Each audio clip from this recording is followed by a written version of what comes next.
السلام علیکم class fourth, کیسے ہیں آپ سب؟ امید ہے آپ سب خیر خیریت سے ہوں گے اور اپنی پڑھائی وقت پر کر رہے ہوں گے۔ اوکے بچوں، پچھلے سبق کی ہم نے مشق کی تھی، تو آج ہم نیا سبق پڑھیں گے، نئے سبق کی پڑھائی کریں گے۔ سب اپنی اسلامیات کی کتاب نکال لیں اور کتاب کی طرف دیکھیں۔ Okay, very good. اوکے بچوں، آج کا جو ہمارا عنوان ہے اسلام کی دعوت، تو خفیہ دعوت پہلا مرحلہ۔ پہلی وحی کے کچھ عرصے بعد سورۃ المدثر کی ابتدائی آیات نازل ہوئیں۔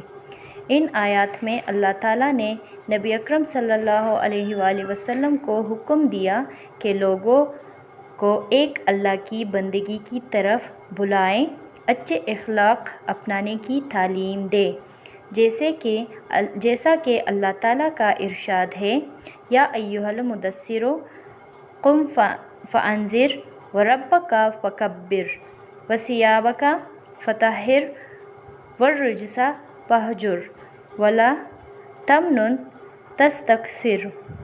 اوکے، اس کا ترجمہ ہے، اے چادر اوڑھنے والے، اٹھو اور خبردار کرو، اپنے رب کی بڑائی کا اعلان کرو اور اپنے کپڑے پاک رکھو اور گندگی سے دور رہو اور احسان نہ کرو زیادہ حاصل کرنے کے لیے۔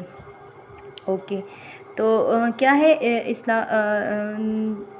پہلا مرحلہ میں کیا کہا ہے کہ پہلی وحی کے تھوڑے دن بعد، مطلب کچھ عرصے بعد جو ہے، تو سورہ مدثر کی جو کچھ آیات ہے وہ نازل ہوئی، اور اس میں کیا تھا کہ اٹھو، خبردار ہو جاؤ اور اپنے رب کی جو ہے تو بڑائی کا اعلان کرو، مطلب اللہ تعالیٰ کی بڑائی بیان کرو کہ اللہ تعالیٰ ہر چیز پر قادر ہے، اور اپنے آپ کو صاف رکھو، اپنے کپڑے وغیرہ صاف رکھو اور گندگی سے بچو۔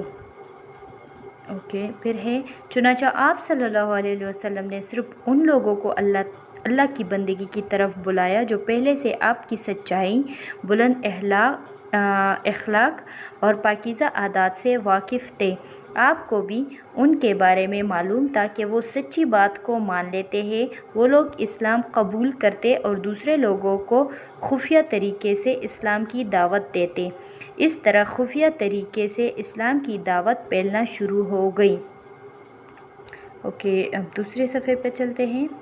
جب مسلمان مردوں اور عورتوں کی تعداد 30 سے بڑھ گئی تو آپ صلی اللہ علیہ وسلم نے ان میں سے ایک شخص، ارقم بن ابی الارقم کے مکان کو مسلمانوں کا مرکز بنا لیا۔ جب سب وہاں جمع ہوتے اور نبی اکرم صلی اللہ علیہ وسلم سے دین کی باتیں سیکھتے۔ ان دنوں مسلمان چھپ کر نماز ادا کرتے تھے، خفیہ طریقے سے ہی لوگوں کو اسلام کی تبلیغ کرتے۔ مشرکین مکہ کو جب اس بات کا پتہ چلا تو وہ طیش میں آ گئے، پھر وہ مسلمانوں کو برا بھلا کہتے، ان کو مارتے پیٹتے اور اس طرح سے ان کو تنگ کرتے۔ خفیہ دعوت کا یہ سلسلہ 3 سال تک جاری رہا۔ اوکے بچوں، تو خفیہ طریقے سے حضور صلی اللہ علیہ وسلم نے دعوت اسلام دیا مسلمانوں کو۔ تو ان دنوں کتنے لوگ مسلمان ہوئے تھے؟ صرف 30 مرد اور عورتیں جو تھے، تو وہ انہوں نے اسلام قبول کیا تھا۔ تو وہ لوگ چھپ کر نماز پڑھتے تھے، مطلب وہ مشرکین مکہ کو جب پتہ چلا تو پھر وہ بہت غصہ ہو گئے اور وہ پھر مسلمانوں پر ظلم کرتے تھے، مطلب اس کے ساتھ زیادتی کرتے تھے کہ آپ لوگوں نے کیوں اسلام قبول کیا۔ اوکے، پھر ہے اعلانیہ دعوت، دوسرا مرحلہ۔ اچھا، اب دوسرا مرحلہ، پہلے مرحلے میں کیا ہوا تھا کہ وہ لوگ چھپ کر جو ہے تو انہوں نے حضور صلی اللہ علیہ وسلم نے چھپ کر اسلام کی دعوت دی تھی۔ اب یہ دوسرا مرحلہ ہے، اعلانیہ دعوت۔ اب اللہ تعالیٰ نے نبی اکرم صلی اللہ علیہ وسلم کو حکم دیا، وَأَنذِرْ عَشِيرَتَكَ الْأَقْرَبِينَ۔ ترجمہ، اور اپنے خاندان کے قریبی لوگوں کو خدا سے ڈراؤ۔ مطلب اب کیا ہے کہ اپنے خاندان، مطلب خاندان میں کون ہوتے ہیں؟ ماں باپ، بچے اور یہ رشتہ دار وغیرہ جو ہوتے ہیں، تو کہہ رہے تھے کہ ان کو اللہ تعالیٰ کے عذاب اور ان چیزوں سے ڈراؤ۔ اس حکم کے ملتے ہی آپ صلی اللہ علیہ وسلم نے بنی ہاشم اور بنی مطلب کو جمع کیا۔ اس دعوت میں 45 افراد شریک تھے۔ آپ نے ان کے سامنے حق کی دعوت پیش کی۔ ابو لہب نے آپ صلی اللہ علیہ وسلم کی بات سن کر مخالفت کی اور آپ کو بات نہ کرنے دی۔ اس کے بعد آپ صلی اللہ علیہ وسلم نے اپنے خاندان کے لوگوں کو دوبارہ جمع کیا اور ان کے سامنے دعوت حق پیش کی۔ اس بار بھی انہوں نے آپ کا انکار کیا، البتہ حضرت ابو طالب نے آپ کی حمایت کا اعلان کیا۔ اوکے بچوں، تو جب آپ صلی اللہ علیہ وسلم نے اپنے خاندان کو اکٹھا کیا، ان کو بلایا اور ان کو اسلام کی دعوت دینی چاہی، تو ان سب نے انکار کیا۔ تو ان سب میں سے صرف ابو طالب جو تھے، حضرت ابو طالب، انہوں نے صرف حضور صلی اللہ علیہ وسلم کا ساتھ دیا۔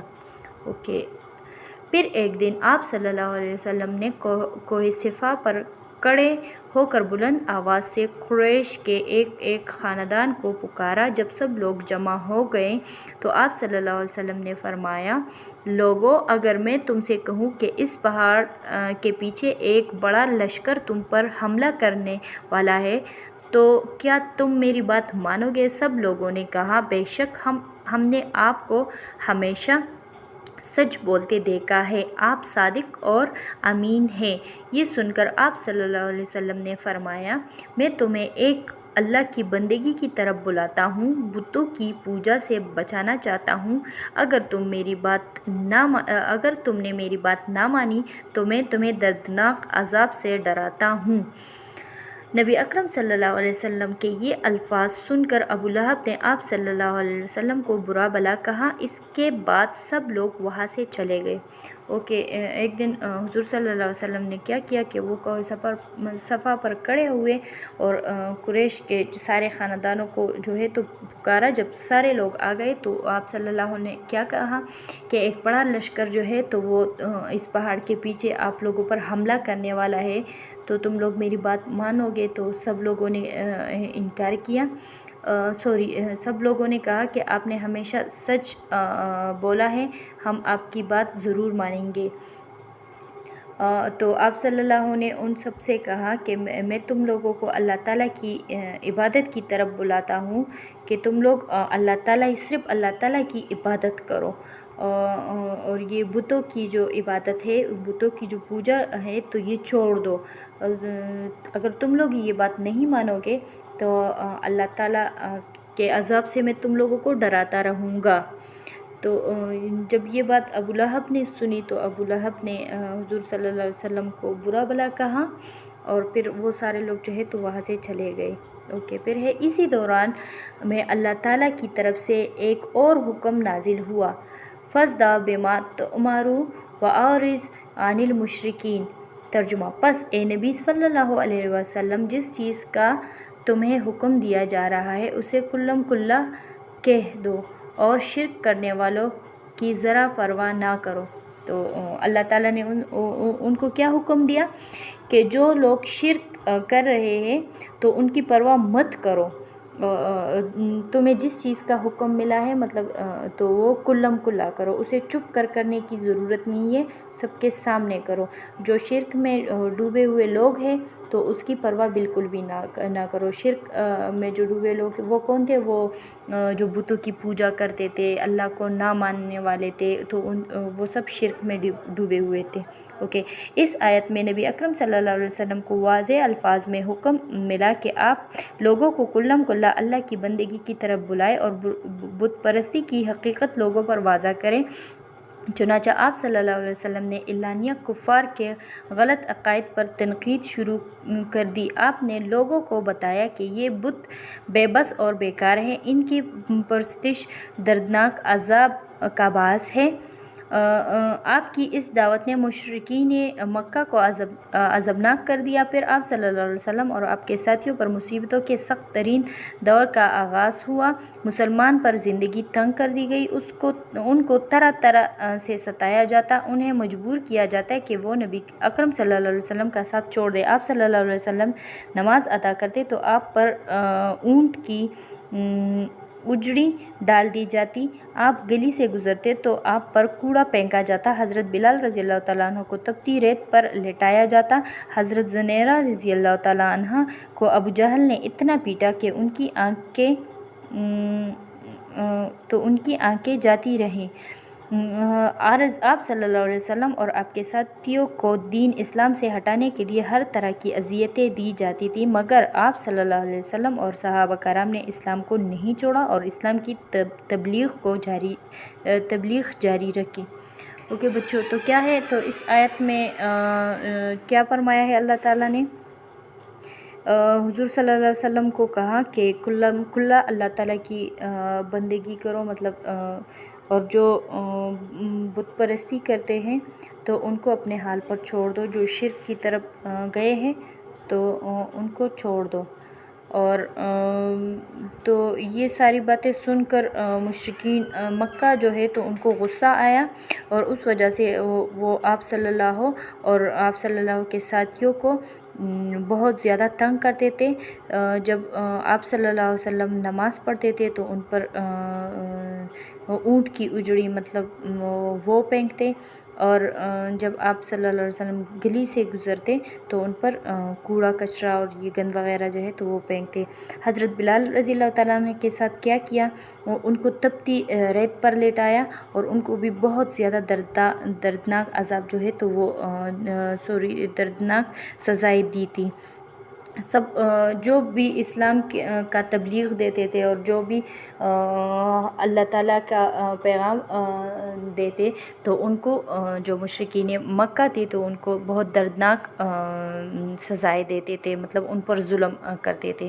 لیکن ان سب کے باوجود، ان مظالم کے باوجود آپ صلی اللہ علیہ وسلم نے